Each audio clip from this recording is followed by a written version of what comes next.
Okay, this is going to be talking about dinosaurs and the lies of evolution. And here's a little thing they've got here at the museum about how footprints are made and what they reveal. What they don't like to talk about is dinosaur prints that also have a human print, sometimes in actually the print, but alongside it. In Glen Rose, Texas, where they freshly unearth the layers of limestone, they'll find human footprints along with the dinosaur prints. So how do fossils become fossils? They die, they're quickly buried. It has to be rapid deposition. The same thing with a footprint. The footprint has to dry, it has to be in the mud, it has to dry, and then another sediment comes over and covers that and preserves the print. Now, the reason they find it a lot in Glen Rose is Glen Rose has a lot of limestone in it, and when they pull up the limestone, they freshly exposed tracks. Now, the human tracks get weathered away pretty fast because they're smaller compared to the dinosaur tracks, which are obviously bigger. And I say this a lot, but virtually monthly they find new soft dinosaur tissues. And Dr. Mary Schweitzer and Jack Horner were the first ones to find it, and I'm glad they were the ones because Jack Horner is basically the world's most famous paleontologist.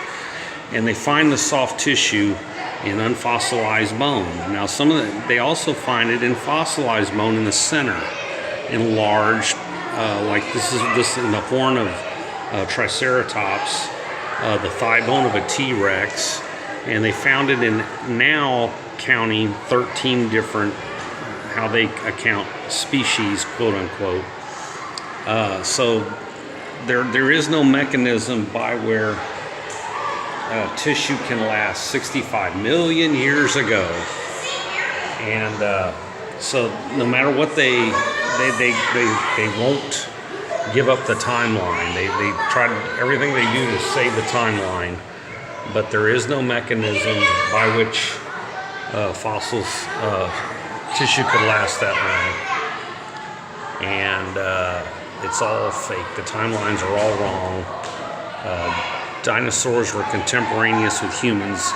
It's just they were called dragons back in the day. And here is some dragon teeth. So here's some Triceratops, the jaws, the grinders. And here's a Dilophosaurus jaw. Now there is no mechanism how they could last that long without being fossilized. I encourage you to check out the work of Dr. Mark Armitage and how he has been ostracized by the California university system for daring to question the verboten. Much like in Germany, it's against the law to say it's less than 6 million Jews were killed. You cannot go against the 65 million year timeline of when the dinosaurs died. Time is the magic by where evolution can only work. There are no real transition fossils.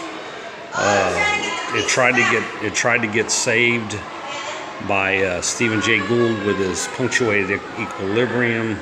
It's all a lie. But like I said, if you check out the Glen Rose fossils, as they lift up the pieces of limestone, because it's actually in a river, there'll be footprints of humans with no shoe on right next to the dinosaurs, and sometimes even stepping in the dinosaur print. So there's a dinosaur print with a human print in it. And like I said, that would harden, and then more deposition would get on top of it. And as it's stripped away in other places, like I said, the human footprint being an order of magnitude smaller than this big dinosaur print is going to erode. Now, there's probably a bunch of unrecognizable human footprints around dinosaur tracks because nobody's looking for them, A, and B, The dinosaur prints, like this print here, would even, this is just a fake plastic mold. It's not real. But if you're not looking for something, you're not going to see it. And like I said, just a little bit of weathering would make it even indistinct. So if you're not even looking for it, and they made it indistinct, you're not going to see it. So anyway, check out the work of Mark Armitage. My friend Trey Smith has great videos on the dinosaur dragon connection. And check out the work of Dr. Kent Hovind. Thank you, I'm out. Please like, share, and subscribe.